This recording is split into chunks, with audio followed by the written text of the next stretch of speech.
I am so excited to bring this video here because I get a lot of questions about nutrition genetics and nutrition genomics and why you would want them and how they would help you.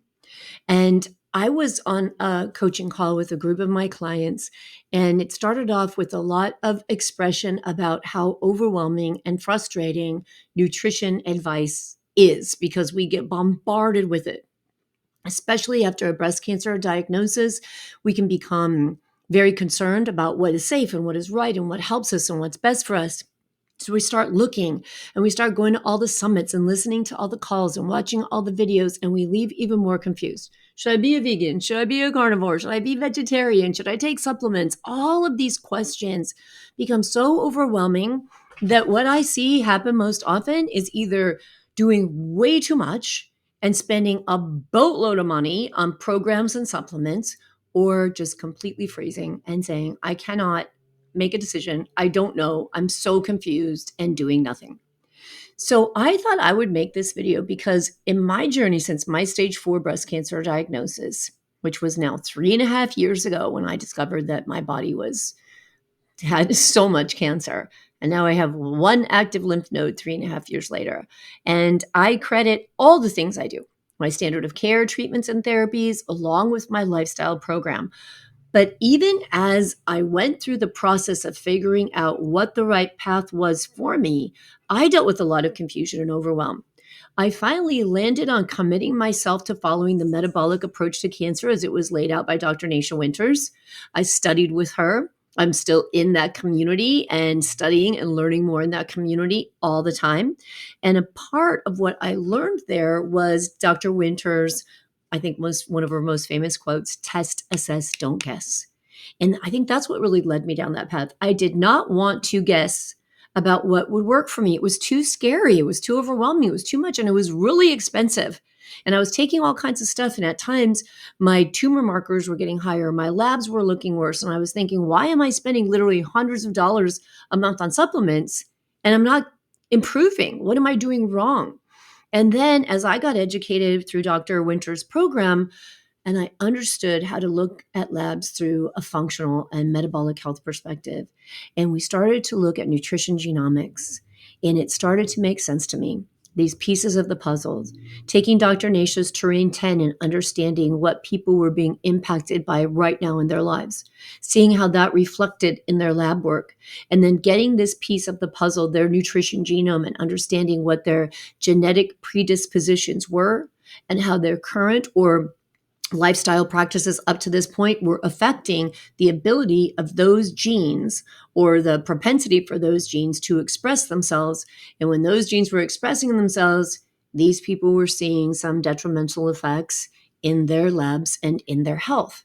So I get so many questions about this, and I decided to record this video to walk you through what a 3x4 genetics report would look like so you could understand how it might help you get some clarity on what is right for you. We hear a lot of talk about bioindividuality. And what does that mean? It means each of us have our own unique individual genetic blueprint, and understanding what that blueprint is. And the way 3x4 Genetics has put together this report, along with lifestyle, nutrition, and supplement recommendations based on a ton of science that supports the way their algorithm works, is just utterly fantastic. I'm so passionate about this because it's helped me so much in my own journey to understand my body. It helps me support my clients in understanding their body and how their bodies work. And when I get clients that call me up and they say, I'm so confused, I don't know, what is the right thing? Should I do this? Should I don't know. And I say, yes, you do know. Let's pull out your report. Let's take a look again at your genes. Let's look at what's happening to you right now. Let's see what your labs say. We know exactly what to do. This is a fantastic roadmap. So I'm going to walk you through it and you see what you think. If this is something that's helpful for you, I am so passionate about it. I just love presenting it. I love talking about it because it's just had a huge impact on my life, on the people I have worked with through these metabolic health coaching programs that I do. And hopefully you'll see how it could help you too. The 3x4 Genetics report, to buy the kit itself to get that report, is $299. It's available in the US and in South Africa. There is an alternative, which is Nutrition Genomics, which is also a very good report. It's presented in a different way. So I really like the way 3x4 Genetics presents themselves in this report because it's much easier to understand. But for clients who I have that are in Canada or in Europe, the Nutrition Genome report is one that we turn to, that's available in those other areas. And it's also very, very valuable. It's similar data, but it's presented in a different way. So let's take a look at this. So what you see in a 3x4 Genetics report is, first of all, really easy to interpret because it's color coded. So what these brilliant people at 3x4 Genetics have done is devised a scoring system for what are low penetrance genes, meaning these are genes that are not predictive of disease. So when we get diagnosed with cancer, with breast cancer, a lot of times we get recommended to go do genetic testing. We get referred to genetic testing. And when we get referred to genetic testing, they're looking for genes that we might have, like the BRCA1 or 2, or the ATM or CHEK2, these kinds of genes that they know can indicate higher risk of breast cancer or Lynch disease and all these kind of things. They look for genetics that are kind of predictive. And then also many different treatments and drugs target genetic pathways, so they get a better idea of, is there something available from a medicine pathway that might be more helpful if we look into your genetics. That's not what this is. What this is looking at low penetrance genes, which are genes that science has shown impact our health, but are highly impacted by diet and lifestyle. So these genes are looked at separately, and then they are assigned low, medium, high, or very high color to indicate the impact they might have on your health. So we can see genes having a high impact in and of themselves, and then we see genes functioning in certain pathways. And then the more genes in that pathway that may already have a high impact on your health can combine to create a higher impact. Or there might be a protective gene that is in the same pathway with some high impact genes, and that may bring down the impact. So we'll go into that some more as we go through this report. But 3x4 Genetics has made this very easy to interpret because we get a color code assigned to those genes and those pathways that might have a very high impact on our health according to the science that is behind these genes. So what you see in a 3x4, this by the way, is a sample report. This is not one of my clients. This is not me. This is just a sample report that is available to us as practitioners with 3x4 Genetics. So one of the things that you see is your top 3 pathways. So in this report, we see that this genetic report would say methylation is a very high impact pathway. And so methylation, you get a description of what methylation is, and then you get recommendations. So based on science, based on scientific studies, understanding the genes that have impacted this health pathway and the foods that can quiet those genes, you'll see here, focus on high fiber foods that are high in B complex vitamins, because methylation, the pathway of methylation is pretty complex, but some of the big players in that are going to be B12, folate, and choline.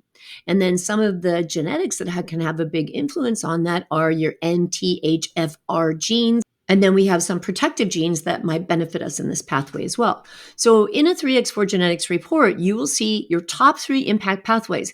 This is so helpful because it reduces the amount of overwhelm.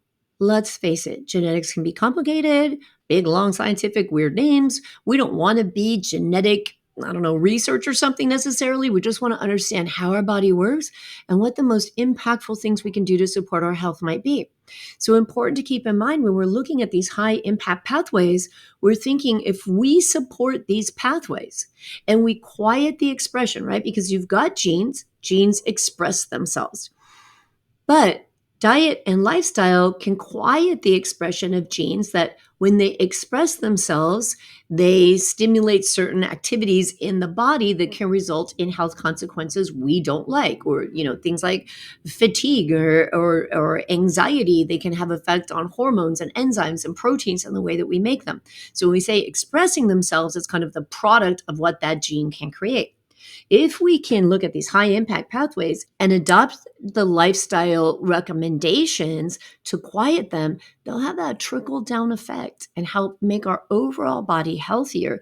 And this is an important thing. This is designed to help you support your body in becoming the most functional it can be, in having optimal, healthy, functioning cells, not to treat disease. This is not to treat, diagnose, cure, anything like that. It's to support creating the healthiest tissues in your body that you possibly can. So you'll see diet, lifestyle, and even supplement recommendations based on your genetic report through 3x4 Genetics. In this other pathway, this would be oxidative stress. It'll tell you a little bit about oxidative stress. It'll give you 3 recommendations: diet, lifestyle, and supplements. Glucose and insulin, same thing. So you would see from the color coding here that these 3 pathways have a very high impact on this person's health. Sometimes your 3 pathways might not say very high. Sometimes you might have a very high and too high, or just too high. So it just kind of depends. It'll change depending on the report. But for those 3 the most impactful 3 pathways, you will see this, and it will differ depending on the person. But you will get your recommendations based on the genetic results. Then you'll see the full list of genes that are tested, 157 low penetrance genes. You will see, I talked a minute ago about methylation. This BHMT gene is actually a protective gene. So if you have this BHMT gene, and it is going to tend to use choline more in the methylation process, and that's going to be more supportive if you have a lot of SNPs in the MTHFR. Let's see in this report if we see any here. So we're going to see some definite SNPs in that because methylation is a high impact pathway. If they're just normal wild type, you're going to see that here. These grayed out genes have been tested, but they are just good old fashioned, working right, no SNPs in them, no impact on your health. Okay. When we see the ones that have the SNPs, we're going to see ones that have a low impact, ones that have a medium impact. And here's those MTHFR genes we were talking about. They're going to affect that methylation pathway. We're going to see ones that have high impact. We're going to see ones that have very high impact. The very high impact ones with a star are what 3x4 Genetics calls your pop star genes. And that is because this gene is going to have a particularly strong impact on your health potentially. If it is expressing, it will have a very strong impact on your health. So we want to look at those pop star genes. Some of them may have a negative impact, like for instance, this GSTM1 deletion.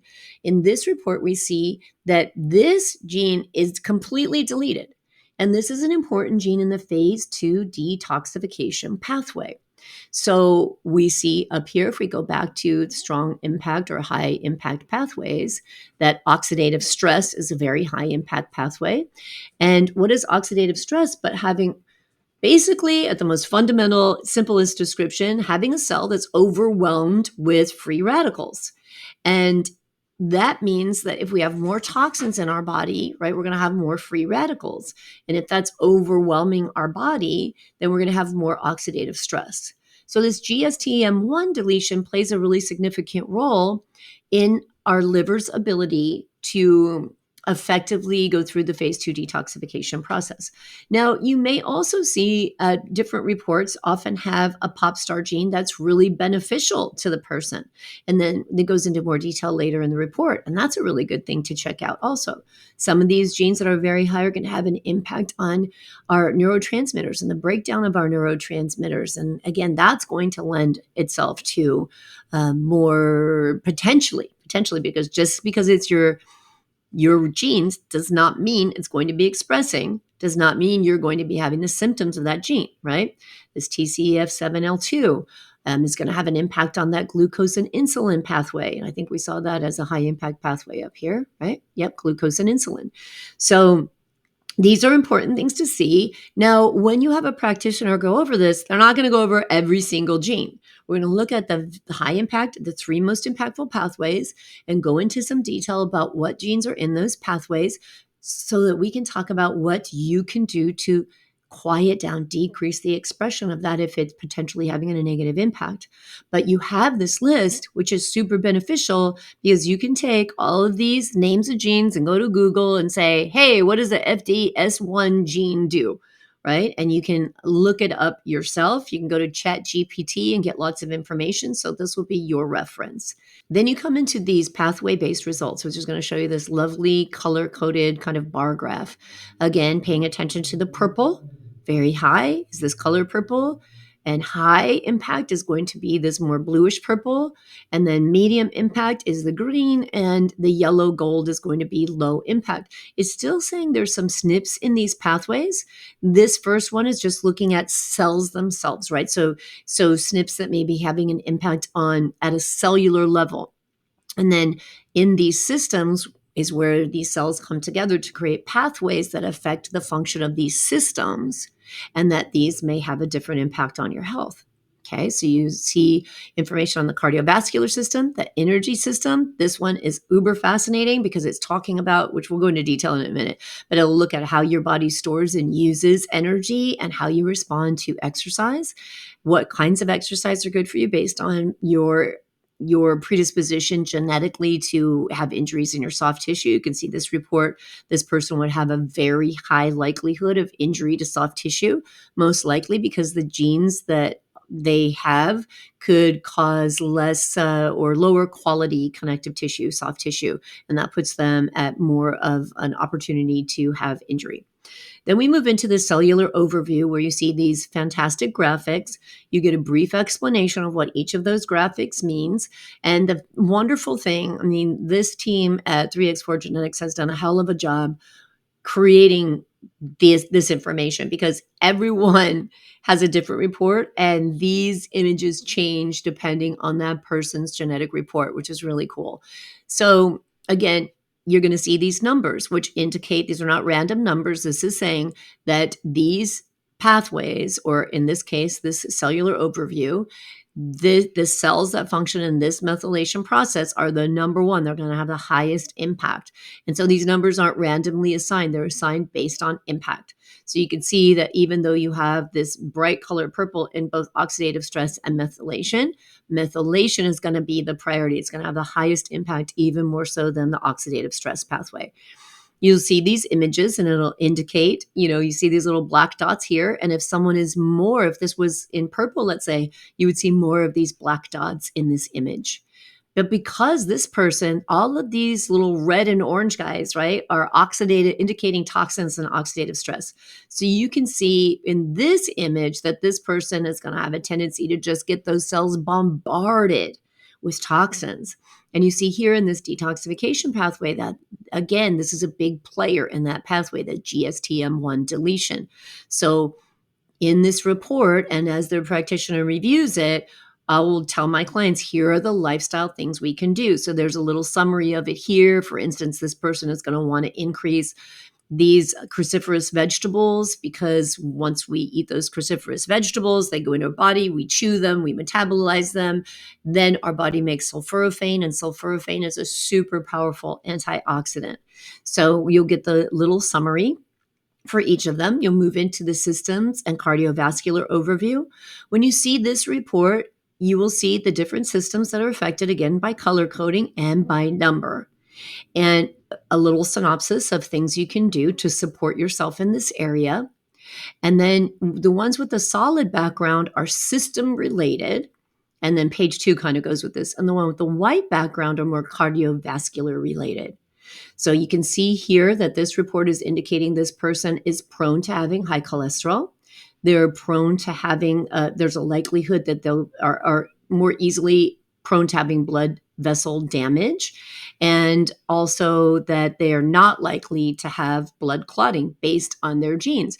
But remember, again, this is based on genetics, and genetics express or don't express based on our lifestyle choices. So if this person is following the lifestyle choices that are best for their or recommended for their genetic blueprint, then they're going to reduce the impact of those genes on their health.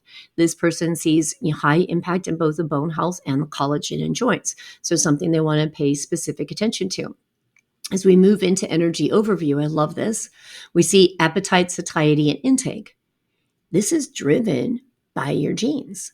Isn't that interesting? And this plate will indicate, so this person is not likely to have an unregulated appetite. So you see here on this plate, just a little bit of food. So they don't need a lot of food. They might be one of those friends you have that's like, I forget to eat. And you're like, what? Who forgets to eat? So for my 3x4 report, basically this plate is full because I have genetically more of a predisposition to feel hungry more often and to take more food to feel satisfied. The reason this is valuable is that you can look at that and understand that those genes, if expressing, regulate the hormones like ghrelin and leptin, and that has an effect on your hunger cues and satiety cues. So when we can understand that from a genetic predisposition, we may need a larger volume of food for our body to feel satiated, we can switch out that volume of food to have healthier fats because fats are more satiating and they're going to keep you feeling fuller longer. And we can eliminate or reduce the carbohydrates, the processed carbohydrates or the simple carbohydrates, and put a lot more fiber-rich carbohydrates like vegetables in our plate. So we can still have the volume that feels satiating, but we can change those nutrients around so it's much more satisfying and you have a healthier caloric intake that's much more nutrient rich. This person, as you can see, look at all of these little inflammatory markers. So their fat cells are prone to inflammation. And then we see here, so that's a number one impact. That's going to have a strong impact. So this person is going to want to be very conscientious of eating anti-inflammatory foods and avoiding toxins. Toxins are produced in our body just through the natural process of metabolism, but they are also taken in from outside, things we put on our body. If you're eating foods that have food colorings and food flavorings and all kinds of weird things that our body was not meant to be eating, that's going to produce even more toxins. If we are subjecting ourselves to synthetic fragrances, if we're around chemicals, all of those things come into the body and our body has to be able to detoxify those things. So we want to make sure that we're keeping that toxic burden as low as possible to reduce that inflammatory reaction in our body. And we know, as people who've had diagnoses of cancer, and from what science tells us, that inflammation is kind of that root of all disease. So we want to keep inflammation as low as possible. This person in this report also has a potential to readily store fat. So this is another reason why we can look at lifestyle practices and see that supporting detoxification is so important here. And then prioritizing regular exercise, so we're burning energy, and even implementing intermittent fasting or fasting protocols into the diet so that the body learns to access their fat stores and use the energy. Right? What are fat cells? There are cells that are storing energy. Adipose tissue fat is energy.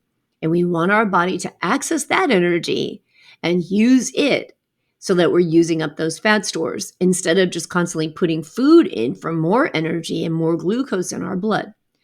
This is a beautiful picture. So here you can see there's so much impact that this person's going to have their number two impact pathway. They're going to be very resistant to weight loss. It's going to be easier for them to gain weight and harder to lose weight. Their metabolic rate, this person at rest, is going to tend to burn not that many calories, going to have a lower BMR, basal metabolic rate. And their exercise response is not going to be that efficient at using, again, that stored energy for fuel.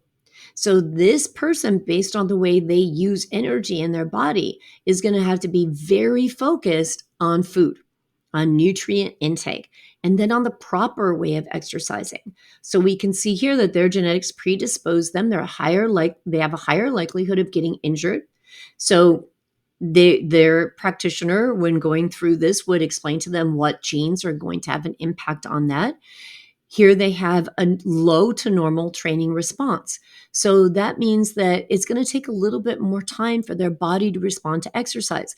This is helpful because so many times we can start an exercise program and go, nothing's changing, because we want, like Amazon delivery, we want stuff to happen overnight. And when it doesn't happen overnight, we think it's not working. And it's just a fact that genetically, your body's going to need a little bit more time. So you got to give yourself some grace and some patience here. Okay. So here, this shows, look at this, very good response to endurance exercise. So they're going to have an above average potential for endurance exercise, and their body will likely respond well to it. So we want this person doing endurance exercise, longer time spent exercising. So long walks, maybe jogs, and we don't want too much impact because they have the potential for soft tissue injury. So low impact things, but longer periods of activity in their life will be really important and help them use their energy efficiently. This person may not have a really quick response to power training. It's either down at the bottom of the hill, and their little cursor here is like saying you're not going to respond really quickly. So power training, power is a combination of speed and strength. So if they're doing high intensity interval training, like I work out so hard and I'm not getting any response, it's going to take a little bit of time. So they've got to be patient with themselves. And here we can see in their recovery, they're going to need a little more support.